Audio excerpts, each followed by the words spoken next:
Ijoolleen eebbisaa turtanii waaqayyo walitti sinaa deebisu waaqayyootti sinaa deebisettanii dhugaa dubbachuudha fi har'a gammachuun qaba jechuudha. Akkam piraankii ta'etti yookiin immoo akkan aarti illee hin hafne naa beqa maal jedhee sitti himuu hin danda'u. Naaf araaramee jira. Kan walitti nu deebisellee ijoollee waddanyaati irraa na hiikee jira jechuudha. Kana yeroo darbe viidiyoota yeroo lama isin hojjedhisan hiriyaa kiyyaa bilookkii godhee Pranki godheen bilookkii na godhe jedhisan amma naa hiikamee jira. Ijoolleen naa eebbistanii waaqayyoodatti sinaa deebisuu lammatatti hin deebi'inii dhiisii yookiin barachuu qaba waan akkasii naan jettan galatooma ulfaadhaa. Amma naaf deebi'ee jira jechuudha. Walumaa galatti naa deebi'ee jira. Na araarfattee jira. Anis araarfadhee tan jira. Balleessaa kiyyallee fudhadheetiin jira akkuma isin jettaniyyuu. Balleessaa kiyya anumatu ofitti fudhattee ofitti beekee fudhatee jechuudha. Kan walitti nu deebi'ee deebisee immoo ani maatii kootitti hin himne.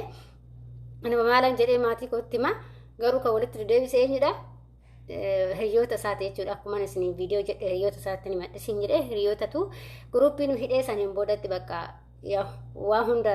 waliin nu geessanii akka immoo piraankicha ta'ee si ijoolleen sitti himtee anillee itti himeen ture. Kanaaf biraankidha jennee akkasitti amansiisaa turre jechuudha. Innaa kanaaf amma immoo na hiikee jira bilookkicha illee na hiikee jira galata waaqayyoo. Baay'ee tokko yaadda'ee ture. Anis baaliif biyya galaan jira waan ta'eef baay'ee tokko hedduu takka yaadda'ee dhugaa dubbachuudha fi hagana jedhee isinitti himuu hin danda'u. Maaliif maal goote haganumatti maal goote naan jechuu danda'u maatiin jedhee bedduun dhiphachaa ture jechuudha. Sababa saniifaa viidiyoo hojjechuu dide viidiyoo galakkisuu dide jechuudha. Innaa kanaaf immoo amma yaa galata waaqayyoo aaramnee jirra yoo piraankiillee ta'e ammaan booda itti beetan malee akkatti piraankiin godhu jechuudha. Innaa piraankiin akkanaa immoo hin ulfaata maaliif hin rifata sanuu namni waan akkasii jala gahee jechuudha. Akkas namaan jedhu baay'ee tokko ulfaata. Ashamaa akkam jirtu hordoftoota kabajamtoota kun nagaa keessanii nagaa isin irraaffanne bakka jirteetti nageenya waaqayyoo isin baay'ee hundi bakkeessanu jira jirtu ani jira galata waaqayyoo isin jecha egaa akka hordoftoota kiyya warroon na hordofaa jirtanii galatooma ulfaadhaa akkasuma immoo mana kanaa warri haarawaa taatanis laayikii sheerii gochuudhaaniin jajjabeessaa sabiskiraabii gochuudhaan immoo akkasin bira ga'u viidiyoonni waan babbareedaa qabadhee dhufe jedheetiin abdiin qaba yeroon galetti waaqayyoollee na haa gargaaru nagaanis haa galchu naan jedhaa. Amma immoo viidiyoo akkaataa yeroo biyya galtaniitillee waan tokko tokko isinitti himaa waan bitachuu qabdanis akkasuma immoo akkaataa akkam gochuu qabdanillee anillee sirreeffachaa waan jiruufi waan sirreeffadhu kanarraa waan xiqqoo isinitti himaa akkasuma hundi keessaniyyuu warri sabiskiraabiin goone sabiskiraabii gochuudhaaniin laayikii gochuudhaaniin na hordofaa isin jedhaqa. Burteen teecha waan baay'ee qabattee dhufu heddii jechuudha gaafa galtetti waan babbareedaa isin qabadhee dhufa. Waaqayyoon waa gargaaru hundumaafuu isin jechuun jaaladha. Taan suudhaanii kaakaa amma garuma viidiyoo keessatti isin darba. Viidichi kaleessa dheengadda kaasaa samuuna piraankii godhee akkasitti baay'ee naaree isin jedhee isinitti misuni waaqayyoof galannaa ta'u araaramee jira jechuudha. Naa deebi'ee jira. Yaa'u mucaanis wanta biraa miti aarirraan kan ka'e baay'ee rifadhee rifaatu isa irraan kan ka'e maaf akkan nagooti hanga jechuun maatiin beeke yaa'u akkuma isiniin jedhe ciinillee qabamee jira sababa sanirraan baay'ee rifate jechuudha mucaan baay'ee rifatee ture ani immoo ani waan rifadhu hin qabu maaliif ani piraankiin gochaara malee waan wannaatii miti waan ta'eef baqa erga siinatti dhagaamee baqa viidiyoo hojjechuu dadhabee akkasuma immoo yaa'u hin beektan kan namni wal jaalate kun ka yeroo baay'ee walirraa hin fagaatu yoo jaalala dhugaa qabe walirraa baay'ee fagaachuu hin danda'u isinii galte sababa saniini yaa amma deebi'ee jira. Kanaaf ijoolleen akka kootitti gochuu barbaaddanii waan hin taane jedhanii namaan gaa rabbis hin godhina piraankiillee yoo gochuullee barbaaddan waan lallaaftu yookiin immoo dafaatitti hima daftanii dheerachuurraa daftanii yeroo itti himtasan irra bareeda jechuudha isinii galte. Kanaaf akkas gochuu qabdanii jechuudha. Maaliif nan dheeresse waan ta'eef dheeradhas akkasuma mormiillee hin qaba jechuudha kiyya waan mormiifis jechuudha. Viidicha immoo galakkisuu hin dandeenye maal sababa isaas viidichi hin dheerate mormiis hin dheerate mormaanis itti dheerate jechuudha. Akkuma waan dhugaatitti mormaanii ture jechuudha isinii galte. Maal namni silaa gisuma sanillee rifatee piraankii nama gochaa akkas jedhe ani immoo sirumattan akkuma waan dhugaatitti mormaanii ture jechuudha. Kanaaf morminaan isin jechuu barbaada walumaa galatti gisee nama piraankii gootan akka malee morminaa namichi sun dhaara waan ta'eef. Inna keessattuu immoo abbaa manaa yookiin immoo hiriyaa kee jettee kan waliin qoddattu yeroo tokkichaa yeroo tokkichaa hin rifata isinii galee baay'ee rifataa jechuudha yeroo tokkichaan namni suni hedduu takka rifataa osoo anallee ta'e akkasuma anillee iddoo ta'e akkasuma jechuudha rifachuu hin danda'a baay'ee rifachuu hin danda'a jechuudha kanaaf walumaa galatti bakka hin godhina jechuudha ani immoo gammadeetu jira isaaramuudha fi maaliif adoomaatiin kiyyan beekin obboleewwan kiyyan beekin jechuudha maal laan jedhu iyyuu jedhee hedduu takkan keessi koo bakka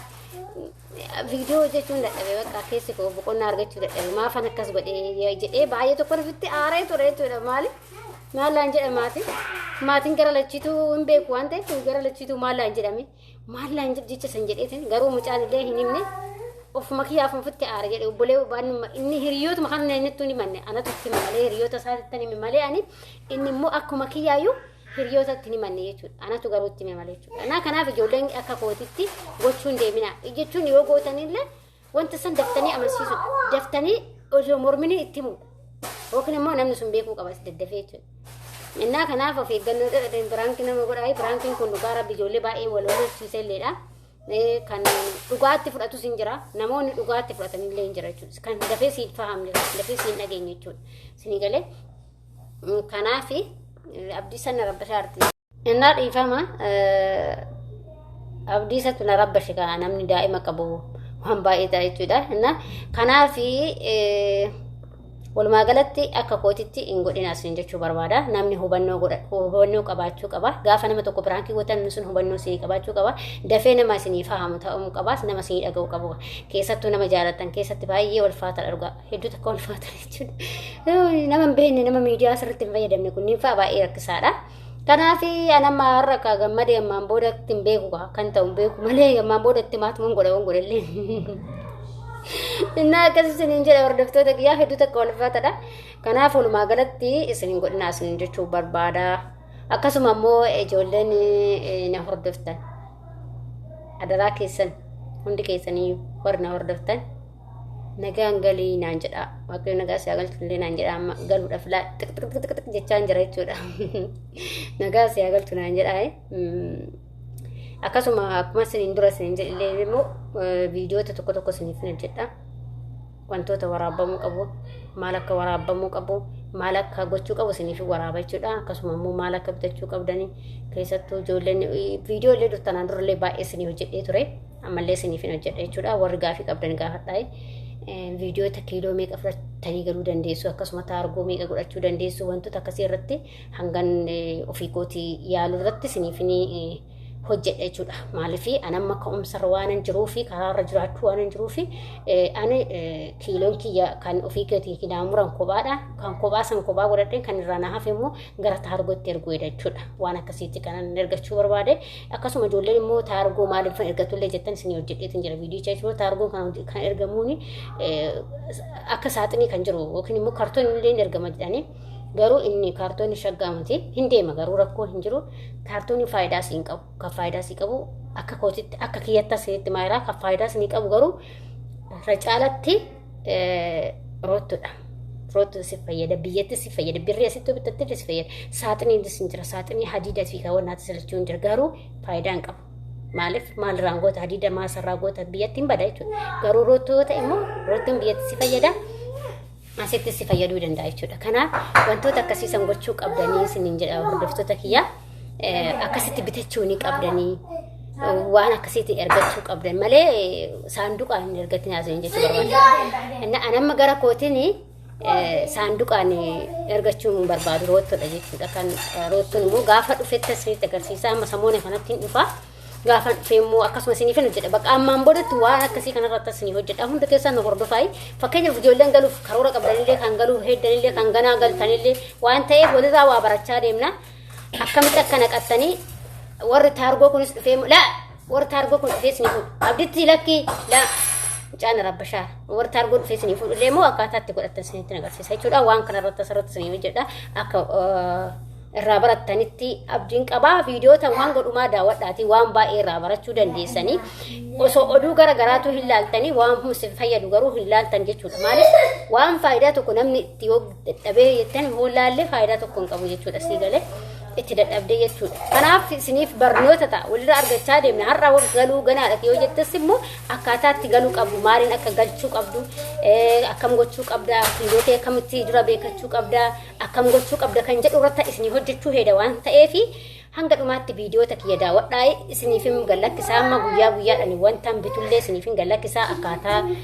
yaw wanni bittu baay'ee sumati garuu haa ta'uti wanta tokko wanta biyyatti si fayyadu jira wanni si fayyadnii fi wanni si fayyadu jira